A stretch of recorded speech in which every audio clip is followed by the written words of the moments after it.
Hello and welcome to अद्वैत वैदिक astrology. हम लोग चर्चा कर रहे हैं बेसिक्स ऑफ वैदिक एस्ट्रोलॉजी के ऊपर। और आज हम लोग देखेंगे अपने पुरुषार्थ के क्लासिफिकेशन को। शास्त्रों के अनुसार पुरुषार्थ को चार अ, भागों में कैटेगराइज किया गया है। कौन कौन से हैं? तो भाई वो धर्म, अर्थ, काम और मोक्ष। तो अगर हम एस्ट्रोलॉजी की बात करें तो हमारा पहला भाव, पांचवा भाव, नवां भाव धर्म का भाव कहलाता है। दूसरा भाव, छठा भाव, 10वां भाव अर्थ का कहलाता है।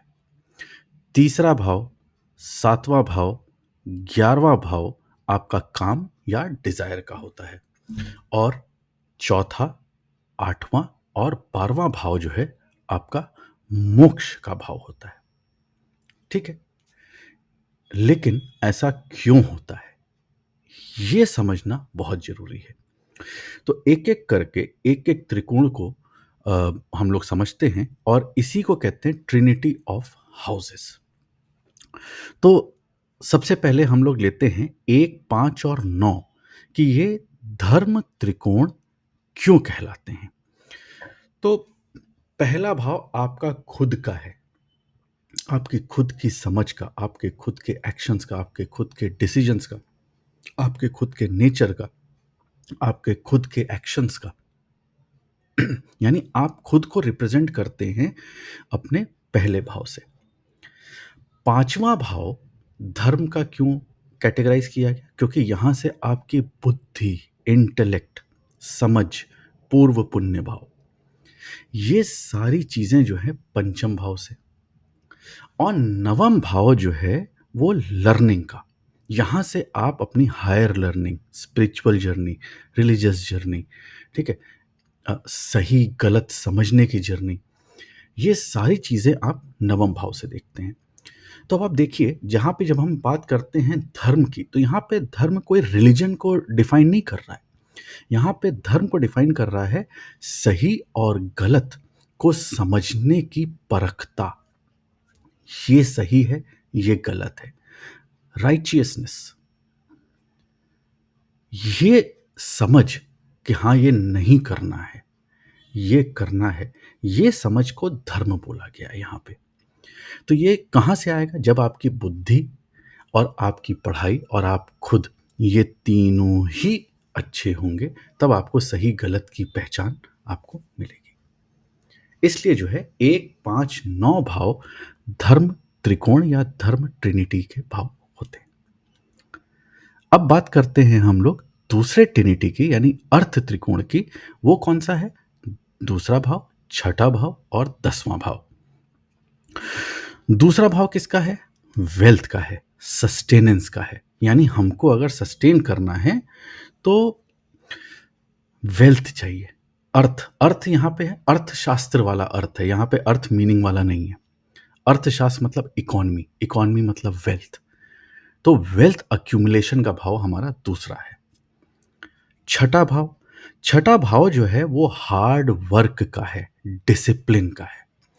यानी कि कितने डिसिप्लिन और हार्ड वर्क, कंपटीशन के साथ आप इस जीवन यापन करेंगे, वहां से जो है आपको गेन होगा।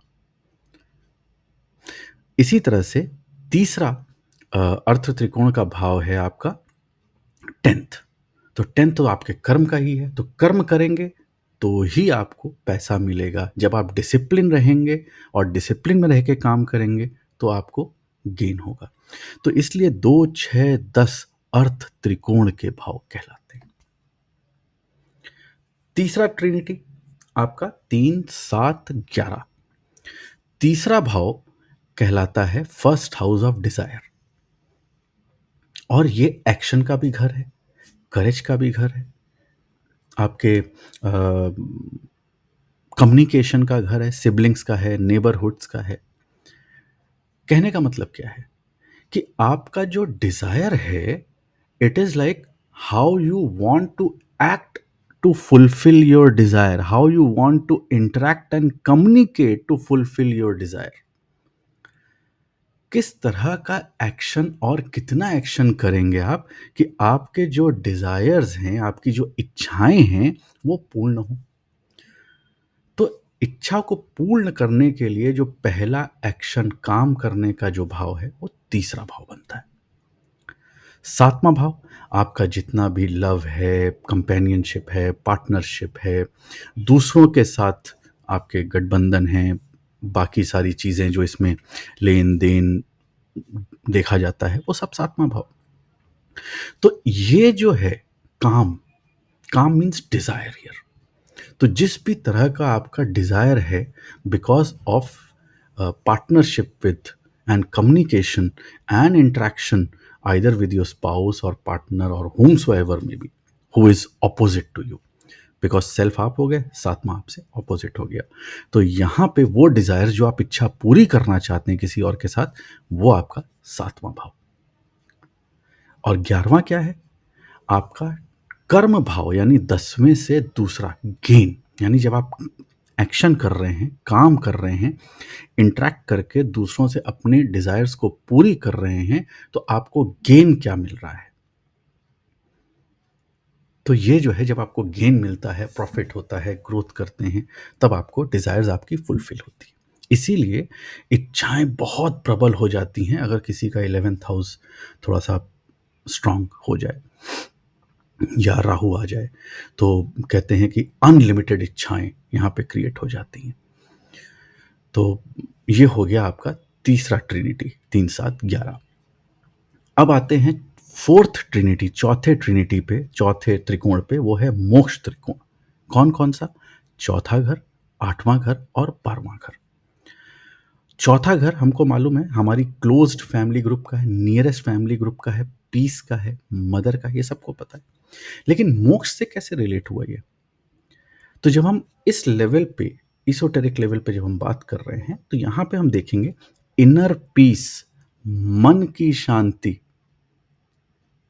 ये डिसाइड करता है फोर्थ हाउस। तो जो यहाँ पे पीस, इनर पीस की अगर हम बात करें, तो ये मोक्ष के लिए ज़रूरी होता है। 8वां घर क्यों? 8वां घर पीड़ा देता है। 8वां घर आपको ये बताने आता है कि आपको ट्रांसफ़ॉर्म होना है।